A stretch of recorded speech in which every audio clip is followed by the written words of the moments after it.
Live from New Delhi, you're watching DT India Live, India's voice to the world. I'm Siddharth Bharadwaj. Coming up in next 30 minutes. Hamas hands over 5 Israeli hostages to Red Cross in Gaza's Nuseirat in 7th hostage prisoner swap of first phase of Gaza ceasefire deal.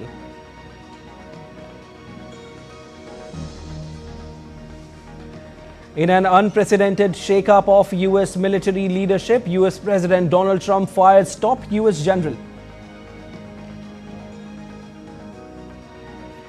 Indian-American Kash Patel, sworn in fact as 9th director of FBI, takes oath as new FBI director on Bhagavad Gita.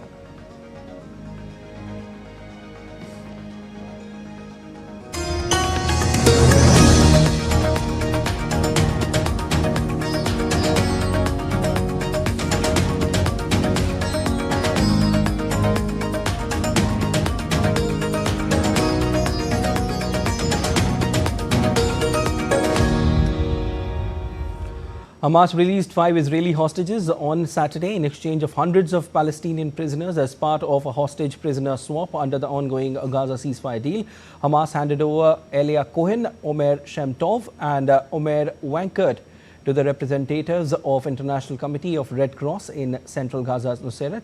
Earlier in the day, Tal Shoham and Avera were handed over to Red Cross in Gaza's Rafah. One more hostage is expected to be released on Saturday. These 6 hostages were part of the 33 hostages to be freed in the first stage of the ceasefire deal. In return, Israel is releasing 602 Palestinian prisoners. 4 remaining bodies of Israeli captives remains to be handed over, and that would conclude phase 1 of the ceasefire agreement, which ends on March 1st. Meanwhile, Hamas said on Saturday that it was ready to move to the second phase of Gaza ceasefire deal and carry out a comprehensive hostage prisoner exchange to achieve a permanent ceasefire and complete withdrawal of Israeli forces. The second phase of Gaza truce talks is expected to begin in coming days.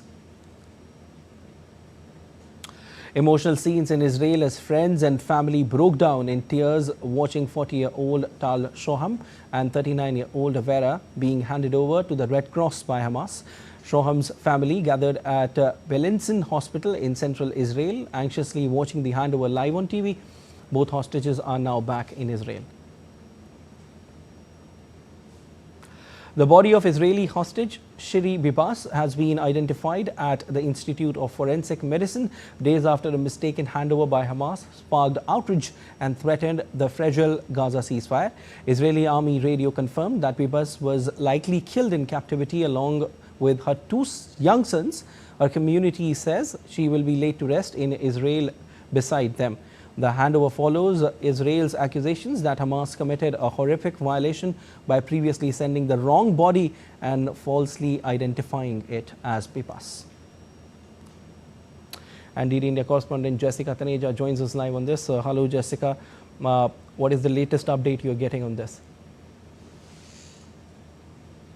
That the 5 hostages have been released, and we're still awaiting for the 6th one, which we're given to understand will not be released with the ceremonial reception as we've seen in the first 5 that were released as part of the ceasefire agreement that was struck just about a few weeks ago, and the negotiations for the second phase, which now would begin in next week, but there are talks being extended between and mediated between Israel and Hamas as to what the next course of action would look like. From what it seems so far is the fact that the first phase has seen some sort of clear direction, in a sense, where hostages have been released, and of course the Palestinian prisoners taken in by Israel have also taken place, have been also released from prison, and those events have taken place in the last few weeks. In the second phase, it will be crucial to see as to how all of these modalities and complications, and especially really complex and crucial negotiations, continue between the 2 sides, given how the geopolitical sphere has now changed. All right, we leave it there. Thank you so much for joining in. US President Donald Trump on Friday fired the chairman of the Joint Chiefs of Staff, Air Force General C.Q. Brown. Brown was the second black officer to serve as chairman of the Joint Chiefs of Staff after Colin Powell. Brown, a former fighter pilot with command experience in the Middle East and Asia, had served as Joint Chiefs Chairman since October 2023. Brown was on official travel when Trump made the announcement.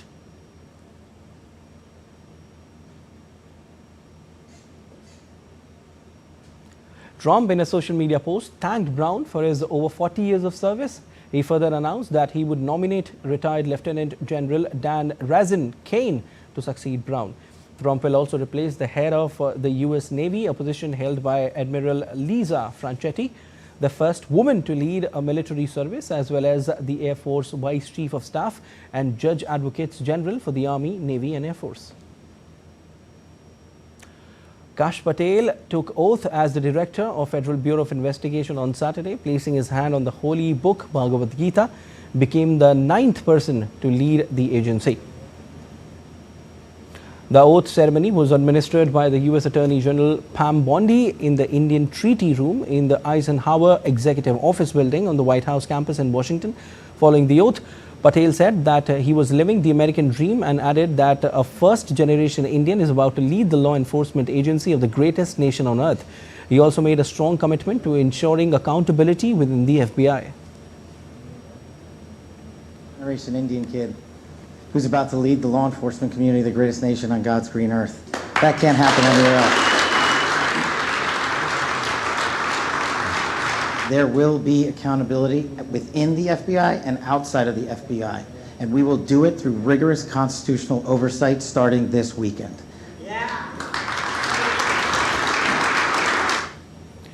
Updates now on Russia-Ukraine conflict. Advocating for a quick resolution to the ongoing conflict, US President Donald Trump has called for cooperation between Russian President Vladimir Putin and Ukrainian President Volodymyr Zelensky and emphasized that Russia was open to negotiating a deal. Trump held individual talks with both leaders to discuss the matter. Trump, in office for just a month, is pushing for a quick deal to end the conflict and has alarmed Washington's European allies by leaving them and Ukraine out of initial talks with Russia. I think that President Putin and President Zelensky are going to have to get together because you know what? We want to stop killing millions of people. You have young soldiers being killed. If you saw the pictures that I saw of the battlefield from satellite, you've never seen any pictures like that. Further, Trump also flagged that a mineral deal with Ukraine was close. I think we're pretty close, yeah. I think they want it, and they feel good about it, and it's significant, it's a big deal, but they want it, and it keeps us in that country, and they're very happy about it. But it's we get our money back. This should have been signed long before we went in. This should have been signed by Biden, but Biden didn't know too much about what he was doing. The war should have never happened. The proposed partnership would give the United States access to Ukraine's deposits of critical minerals. Trump wants Ukraine to give U.S. companies access of minerals as compensation for the tens of billions of dollars of aid delivered under his predecessor, Joe Biden. Meanwhile, Ukraine is seeking security guarantees from the United States in exchange for signing the critical minerals deal.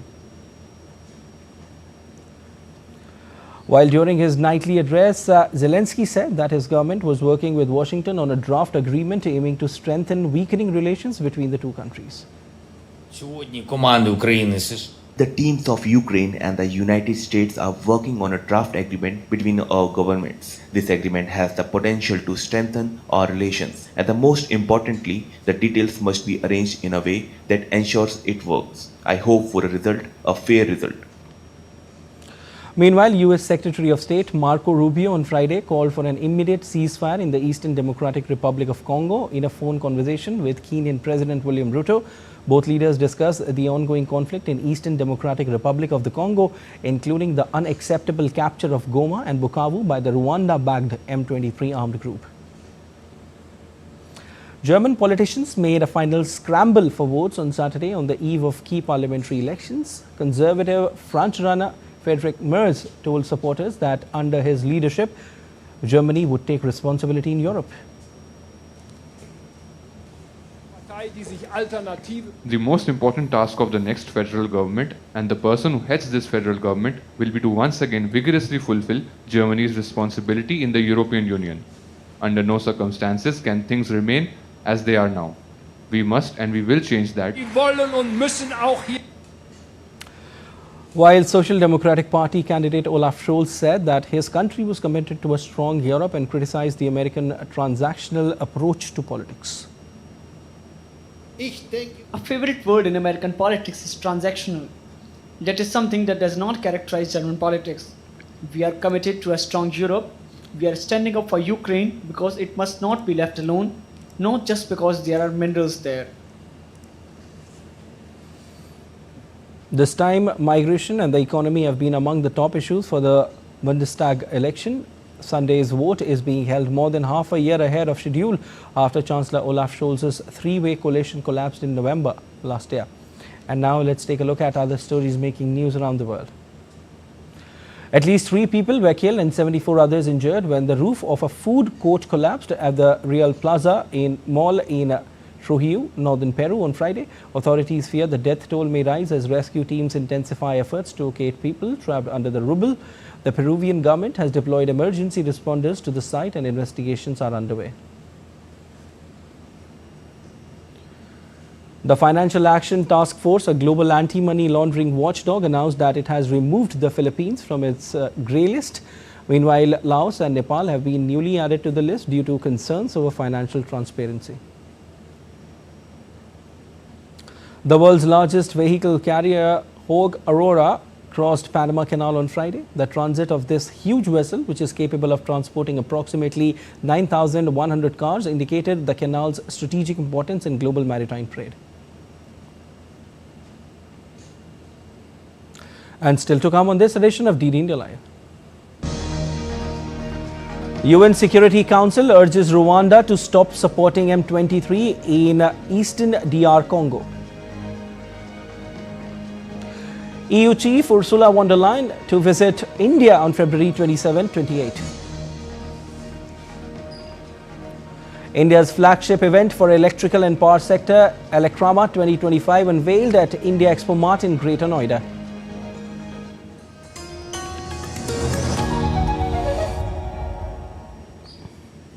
Home Minister Amit Shah has declared more than once in the past few weeks that left-wing extremism or Naxal terror will be rooted out from India by 2026. How achievable is that target and how prepared are we? Outcome of the recent anti-Naxal operations very favorable, and we are hopeful of bringing into this left-wing extremism very soon than expected. People who have been helping the Naxals for propaganda activity also, those people also we have identified, and there have been few action involving people who are supporting them financially.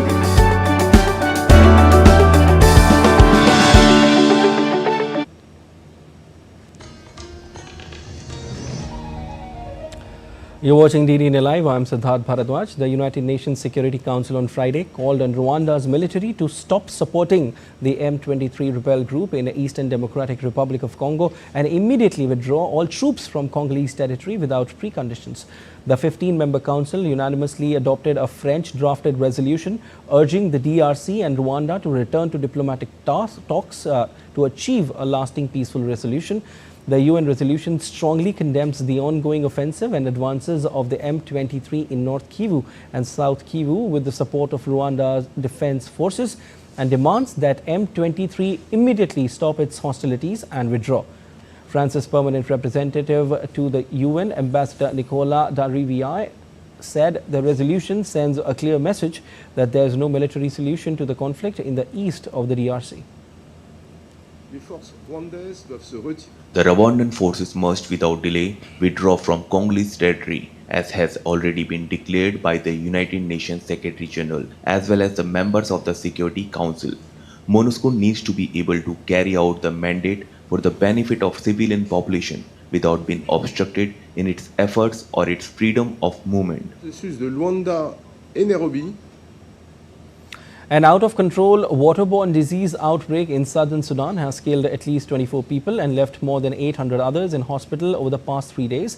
The outbreak has overwhelmed the cholera treatment center at Kosti Teaching Hospital, with patients suffering from acute diarrhea, dehydration, vomiting and sunken eyes. Officials have urged stronger chlorination of the water distribution system. Most local restaurants and markets, in fact, have been closed as a precaution. Sudan's healthcare system has been crippled by the country's brutal unrest, which has killed tens of thousands and displaced more than 12 million people. The Cook Islands has struck a 5-year agreement with China to cooperate in exploring and researching the Pacific nation's seabed mineral riches. A copy of the deal, which is likely to irk close partner and former colonial ruler New Zealand, showed it covered working together in the exploration and research of seabed mineral resources. A joint committee would oversee the partnership, which also includes seabed minerals related training and technology transfer, logistics support and deep sea ecosystems research. The Cook Islands government said the memorandum of understanding signed with China on February 14 did not involve any agreement to give an exploration or mining license. The self-governing Cook Islands, a country of 17,000 people, has a free association relationship with New Zealand, which provides budgetary assistance as well as helping on foreign affairs and defence. The Australian government has mentioned its concerns to China about the short notice Beijing gave for its recent military drills. Australia's Foreign Minister Penny Wong raised concerns with her Chinese counterpart over inadequate notice of a rare live-fire exercise in international waters between Australia and New Zealand that forced airlines to divert flights. Aware of this task group. We are monitoring this task group very closely. It is, as I understand it, operating in international waters. We will be discussing this with the Chinese, and we already have at officials level, in relation to the notice given and the transparency that has been provided in relation to these exercises. Pope Francis began a second week in hospital on Saturday, alert but still not out of danger as top cardinals sought to dampen speculation about his future. The Vatican press office confirmed the Argentine pontiff would not deliver his usual weekly Angelus prayer on Sunday, and saying the text would be published as it was last weekend. Francis was admitted to Rome's Gemelli Hospital on February 14 with bronchitis, but it turned into pneumonia in both lungs, causing widespread alarm. His doctors told a press conference on Friday there was no imminent risk to his life, but he was not out of danger. He is fine. The reason that we are here because it's 1 week that he's in hospital, and so he asked to us, myself and Dr. Luigi Carbone, to give you some information. Of course, he has in critical condition. That means that one patient of 80 years old with chronic lung disease, and you have some infection, virus, mycetes, and bacteria. It's critical condition, but he's fine now. He's fine. We hope that, and we are working every day with Mr. Strappetti, Dr. Luigi Carbone, or other my colleagues, as I told before, Professor Carlo Torti, Professor Luigi Richeldi, Professor Antonio Gasbarini, etc. All the medicine, all the drugs that he needs to recover. But of course, he's old, he's some chronic disease. At the invitation of India's Prime Minister Narendra Modi, President of the European Commission Ursula von der Leyen, accompanied by European Union College of Commissioners, will be on an official visit to India from 27th to 28th of February 2025. This will be EU President Ursula von der Leyen's third visit to India. She has earlier visited India for a bilateral official visit in April 2022 and to attend the G20 Leaders Summit in September 2023. Prime Minister Modi and President Ursula von der Leyen have also met regularly on the sidelines of multilateral meetings. During the visit, Prime Minister will hold delegation-level talks with President Ursula von der Leyen. The second ministerial meeting of the India-EU Trade and Technology Council and bilateral ministerial meetings between the European Commissions, in fact, European Commissioners and their Indian counterparts will also be held during the visit. Mauritius Prime Minister Naveen Ramgoolam announced that Indian Prime Minister Narendra Modi will be joining country's 57th National Day celebrations as the guest of honor. While addressing the parliament, Ramgoolam said that it would be country's honor to host such a leader despite his very tight schedule and his recent visits to Paris and the United States.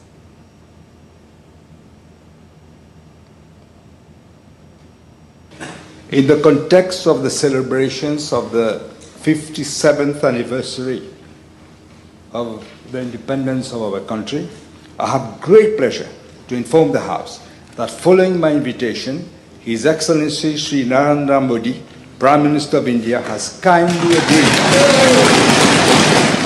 As I said, His Excellency Sri Narendra Modi, the Prime Minister of India, has kindly agreed to be the guest of honor for our National Day celebrations.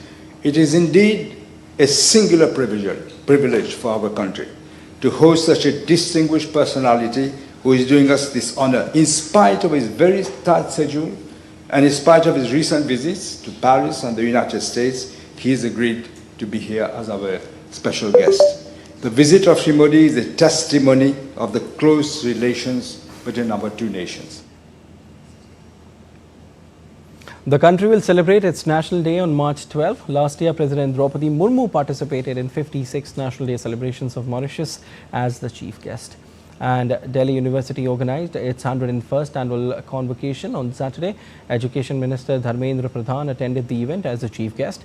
And at the event, a total of 84,287 students, including 77,446 undergraduates, 6,812 postgraduates, 29 5-year program, and 494 PhD scholars were conferred degrees. Speaking at the event, he also urged the youth to contribute with their best to make India a developed nation by 2047. आज भारत की 60% आबादी युवाओं की है। 60% population 35 साल के नीचे की नौजवानों की है। आज भारत की सर्वश्रेष्ठ यूनिवर्सिटी में मैं खड़ा होकर अपेक्षा रखता हूं, भारत की नई पीढ़ी के सामने, भारत की नौजवानों के सामने हमें प्रधानमंत्री जी की जो आह्वान है, हमें अपना कर्तव्य निभाना है। भारत को 2047 तक विकसित भारत में परिवर्तित करना है। हमें तब ये संभव हो पाएगा अगर दिल्ली विश्वविद्यालय के नेतृत्व में हम देश में राष्ट्रीय शिक्षा नीति को लागू कर पाएंगे। India's Union Power Minister Manohar Lal inaugurated Elecrama 2025, the flagship event for electrical and power sector at India Expo Mart in Greater Noida. The 5-day summit brings together industry leaders, innovators and policymakers from around the world. The event, into its 16th edition, sees 75 countries and 450 global buyers take part in powering the future of energy.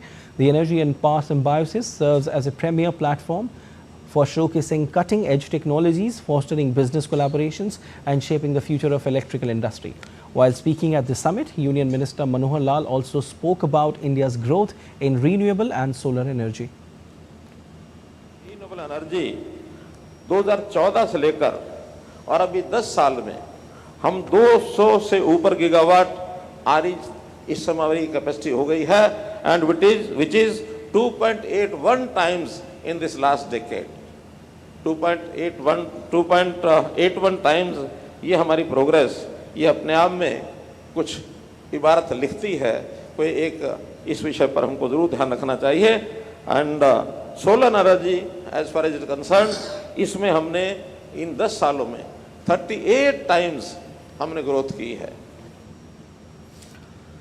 Prime Minister Narendra Modi will share his thoughts with the people of country and abroad in Mann Ki Baat program on 23rd of February at 11 AM IST.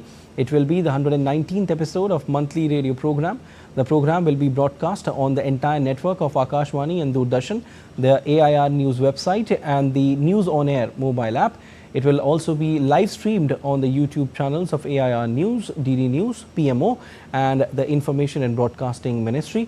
Akashvani will broadcast the program in regional languages immediately after the Hindi broadcast. And time now for sports. Ben Duckett became the first ever batter in cricket history to score 150 runs in a Champions Trophy match. He achieved the feat during England's ongoing campaign opener against Australia at Gaddafi Stadium in Lahore. For the achievement, Duckett also surpassed Nathan Astle and Andy Flower, who previously held the record of highest individual score of 145. Duckett and Root helped the Three Lions recover from 43 for 2 in 5.2 overs. Root fell for 68 off 78 balls, and Duckett was also ultimately removed by Labuschagne through LBW. Ben and Adam Zampa have picked the 2 wickets apiece. Earlier, Australia skipper Steve Smith won the toss and elected to bowl in their campaign opener.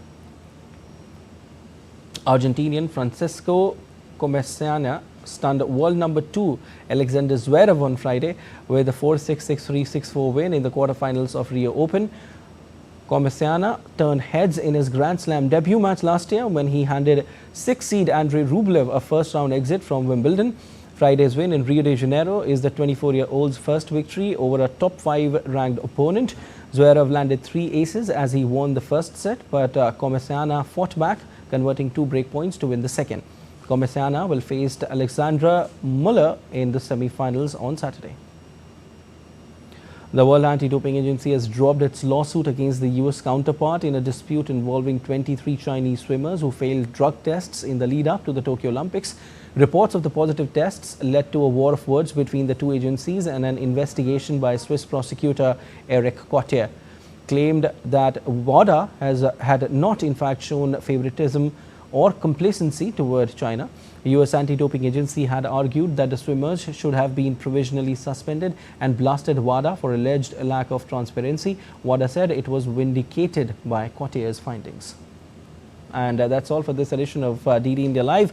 Well, let us know your thoughts on the news of the day. For those on the go, you can get all the latest news and updates from India and across the world on DD India mobile app. The app is available on both Android and iOS platforms, and you can scan the QR code on the screen to download now.